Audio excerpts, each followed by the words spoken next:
Thank you, everybody, for coming to the Aaron Torres Podcast YouTube page. If you could do me a quick favor, see that little black subscribe button at the bottom of your screen? Go ahead, click that black subscribe button. Really does help our audience grow, really does help our channel grow, really does help and mean more than you could possibly know. So go ahead, hit that little black subscribe button. Also, thank you to our presenting sponsor, Betfred Sportsbook and the Betfred Sportsbook app. Bet 50 on any game, get $250 in free bets.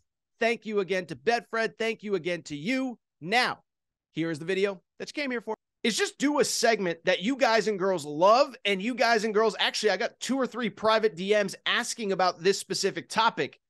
It is a transfer portal news and notes segment. So I really started doing these last year, really like once or twice a week. I would just kind of go through all of the news and notes in college basketball's transfer portal, players who are entering, visits, commitments, where are players leaning, because you guys and girls love it. It is new, it is fascinating, it is interesting. It can obviously shake up college basketball. And so really, the YouTube numbers reflect it, the downloads reflect it. These are things that you want to hear. So over the next couple weeks and months, expect 1 or 2 of these updates basically every week. We did one last week, when the portal first opened. We talked a little bit about Sky Clark. We talked a little bit about JJ Starling. And so what I want to do now is kind of give you an update on everything that has happened in the portal over the last couple days. We'll start with some new names. We will get to some interesting storylines, and we'll wrap with a couple commitments since the last time we talked portal about a week ago. First piece of news. It came Thursday afternoon, and it was a pseudo bombshell, okay? I would argue the biggest name that has entered the transfer portal so far went into the portal on Thursday. That is Kerr Kriisa, the starting point guard at the University of Arizona. And I do believe in college basketball circles, this sent shockwaves across the sport, okay? This is a guy that has been a 2-year starter for 2 really good teams. Remember, last year, year 1 under Tommy Lloyd at Arizona. Arizona gets a number 1 seed, Pac-12 regular season champs, Pac-12 tournament champs. This year, they end up as a 2 seed, Maui Invitational. They win that, Pac-12 tournament champ again this year. So basically, this guy has been a starting point guard on a major college basketball team, major brand, major conference for the last 2 years. And he ends up hitting the portal today, 9.5 points per game, 5 assists per game. I think he was like one of only 2 or 3 players to average 5+ assists in each of the last 2 years in college basketball. And so on the one hand, this is shocking. But on the other hand, I'll be blunt. I had started to hear whispers once the season went final that this could be coming. And let me give you a little bit of background on kind of what I heard and what I know, and really just kind of some stuff that I picked up along the way. After Arizona ended up losing in the first round to Princeton in the NCAA tournament, we talked a little bit about this, but it felt to me like very publicly Kerr Kriisa was the face of Arizona's loss and the face of the disappointment of the program. I'm not blaming him. I'm not saying Tommy Lloyd blamed him, but it felt like in general, the sentiment around Arizona was that you can't win at the highest level with this guy as your point guard. Because while he averaged 9.5 points per game, I think it was actually closer to 10. I think it was like 9.9 points per game, 5 assists per game. If you go back and look, and we talked about this after Arizona lost in the first round to Princeton, he really struggled, especially against elite competition. Against Princeton in the NCAA tournament, 3 points and 2 assists. Don't even think you can call that elite competition. No disrespect to Princeton. Conference championship game, even when they beat UCLA, 2.0 assists. And so when Arizona lost, I think like any fan base, you're looking for answers. You're trying to figure it out. And it seemed to me that Kerr Kriisa was the guy like, we cannot win a national championship with that guy as your point guard. And so I'm not saying Tommy Lloyd forced him out. That's not what I'm saying at all. But you started to hear whispers that the program itself is ready to start to see what Kylan Boswell, the true freshman 5-star, what they can be with him at point guard. And so you kind of wondered, frankly, if there was a fit for Kerr Kriisa going forward, or if they were ready to hand the keys to Kylan Boswell and see if he could take them to another level that Kerr Kriisa simply couldn't. So I bring it all up to say Kerr Kriisa is in the portal, and I think there's 2 very interesting things here. One, in terms of schools, and by the way, I want to mention this. Even if Kerr Kriisa struggled against elite competition, even if he had bad games and big moments, he's a very good college point guard. and I believe he can play at a high level. Now, can he be the best player on the best team that makes a Final Four, wins a national championship? Probably not. But you don't average close to double figures and 5.5 assists per game in the Pac-12 if you can't play.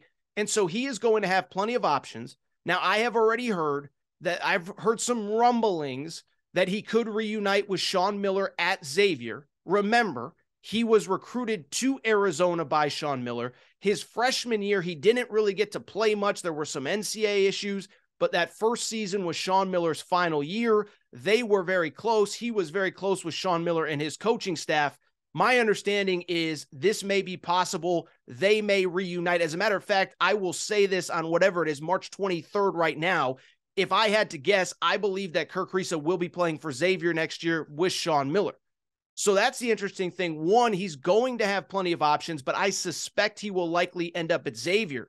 But two, I'll also say this. Now, this isn't transfer portal, but this is just interesting college hoops talk that I think is worth noting here. And we have a lot of Arizona fans that listen to this show. I think to me, and we talked about this again after Arizona lost in the NCAA tournament, to me, I believe that this is the turning point crossroads moment for Tommy Lloyd as the head coach at Arizona. Again, we talked about it after they lost in the NCAA tournament. I'm not saying he's a bad coach. I'm not saying he's overrated. I'm not saying he's on the hot seat. I'm not saying whatever. But year one, it is just a rip-roaring success. It's unbelievable. He gets all the accolades and deservedly so. This year, I think the sentiment within the fan base was Tommy actually overachieved with what he had. And we're actually very happy. And some of it's on Kerr Kriisa, some of it's on the other guys. We were limited and we overachieved with what we had. Well, next year, Kylan Boswell is going to be the point guard. Next year, frankly, essentially the entire roster will have been brought in by Tommy Lloyd at that point. Now, they have a lot of work to do in the transfer portal. We'll see if Azuolas Tubelis comes back, the all Pac-12 performer. He would be a Sean Miller recruit. But essentially, everybody else on this roster would have been brought in by Tommy Lloyd. And so I think next year's kind of the year. Kerr Kriisa's out. You can't blame him. The other guys that were left over from the Sean Miller era, you can't blame them. This is your roster, your team. You constructed it. So that will be very interesting to watch. But again, the big piece of transfer news, Kerr Kriisa, starting point guard at Arizona, has entered the portal. My guess is that he ends up at Xavier.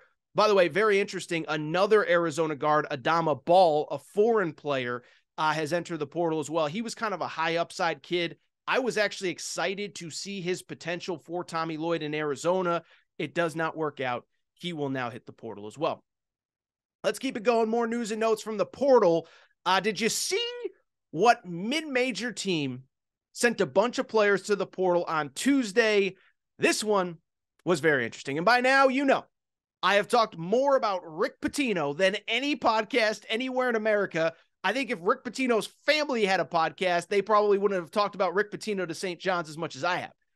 But why I bring it up, it is because on Tuesday, you know who hit the portal? The two best players from Iona that played for Rick Pitino last year.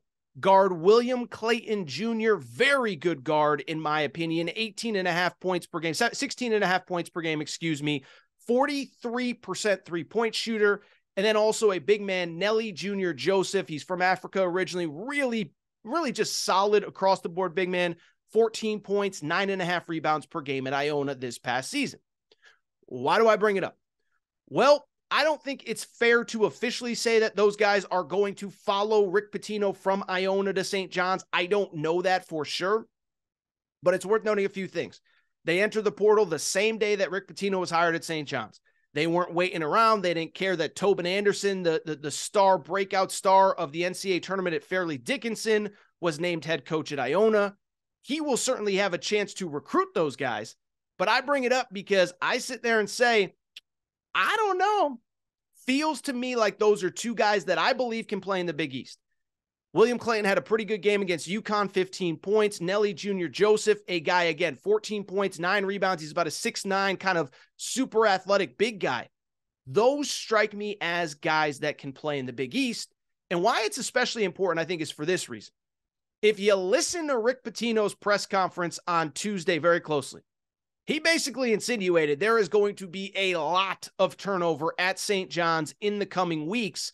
He said Joel Soriano, who is basically an all Big East caliber big man, will be back, but he didn't promise anything else to anyone else. And these are two guys that I could see him building this St. John's program around. By the way, a couple other news and notes on St. John's.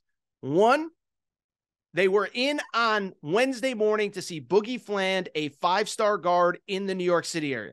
So the question is, can Rick Pitino get those 5 stars to stay in New York? This is a kid, class of 2024, a high school junior that many believe is a strong Kentucky lean. Well, Rick Pitino ain't conceding him to John Calipari, I can tell you that much.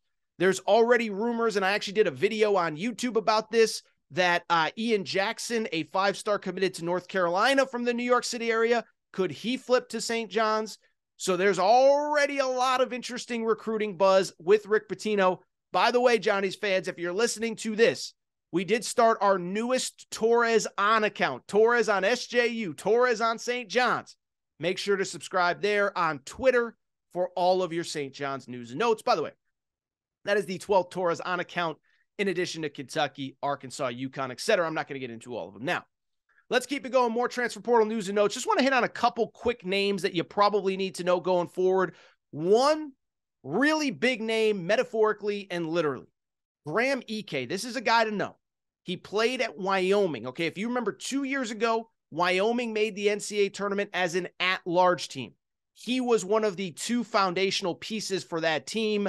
Mountain West all-first team player at Wyoming, 19 points, 9.5 rebounds per game. They made the NCAA tournament. They lost in the play-in game, the first 4 game to Indiana. But Graham Ike was an all-Mountain West player, got hurt this past year, sat out the entire season, and has now decided to transfer. Wyoming's kind of an interesting deal. I'm not going to get into it, but you hear whispers. They had a couple players transfer in that didn't even finish the season there, but their best returning player, Graham Ike, is now in the portal. Big forward, about 6'9". He's not super athletic. He did average 19.5 points, 9 rebounds per game last year. He's got almost an Oscar Tshiebwe game to him. Now, I'm not saying he's a guy that's going to average 20 rebounds a game or anything like that, but kind of that player, 6'8", 6'9", power big guy. He's from Denver.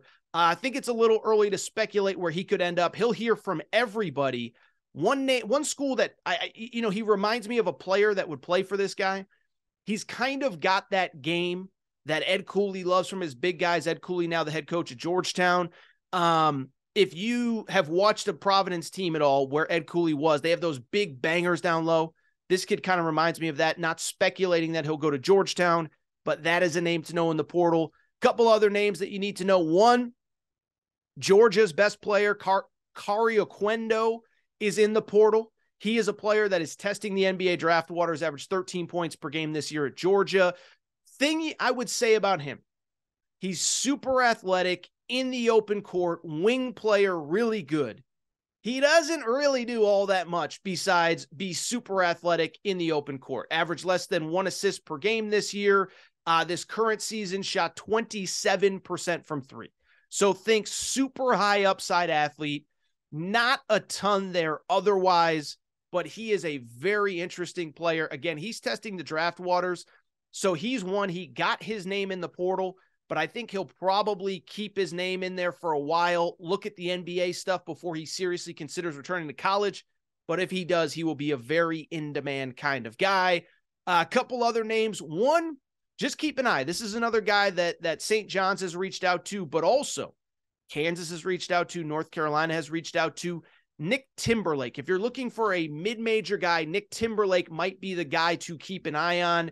He is a player this year that had a very, very, very good season this past year. Nick Timberlake, again, is being recruited by basically everybody. UConn, who is not very active in the Twitter portal, or in the transfer portal, they have reached out to him. He averaged just under 18 points per game for Towson this year, Towson University. Really talented player, 18 points per game, 42% three-point shooter. He will be entering his 6th year of college basketball, took a red shirt as a freshman in 2018-2019, has an extra year of eligibility. Basically, everybody has reached out to him. Let's continue with some wrap on some other news and notes. By the way, interesting name that entered the portal on Wednesday, Aaron Ulis, he is the brother of Tyler Ulis. Tyler Ulis was, of course, the SEC Player of the Year at Kentucky. Aaron Ulis developed into a nice little player at Iowa. And it'll be interesting. I haven't seen any speculation yet on if he would potentially be interested in Kentucky or vice versa. But Tyler Ulis is now on the Kentucky staff as a graduate assistant. And Kentucky, what was the complaint this year? They just did not have enough depth specifically in the backcourt. I think he'd be a very nice piece. If he's willing to come in and be like a sixth man type piece behind the freshmen that are coming in at UK next year, I think he could be a very nice piece. I think I said it, Kansas had a few guys enter the portal on Wednesday, most notably Bobby Pettiford, 6'1" guard, had been committed to Louisville, goes to Kansas. I actually thought he was a player that could have a nice little breakout next year, but he enters the portal as well.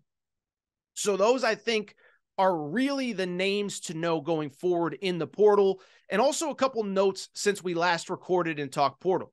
One, Sky Clark has committed to Louisville. So Louisville, I don't know exactly what's going on there. You know, listen, Kenny Payne's in desperation mode, but last couple of weeks it has been very successful for them. They got a commitment from a 5-star Dennis Evans.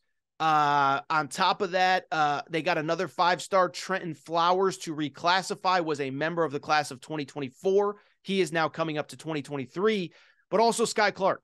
Sky Clark is a former 5-star player, began his, well, I take that back, committed to Kentucky in high school, decommitted, ended up at Illinois, left the team midseason. Very talented guard. You know, this kid dealt with a lot of injuries in high school. I'm wishing him nothing but the best. We'll see if it works, but Kenny Payne clearly doing a lot of work in both the portal and in high school recruiting. And then finally, the other big one, JJ Starling, we talked about it last time. He was a 5-star former McDonald's All-American, played his freshman year at Notre Dame this year. He's from upstate New York, entered the transfer portal, and committed to Syracuse as expected. We talked about that last time. It was expected that he was going to go to Syracuse. He goes to Syracuse. So the first big name in the transfer portal that commits to Adrian Autry, the new Syracuse head coach.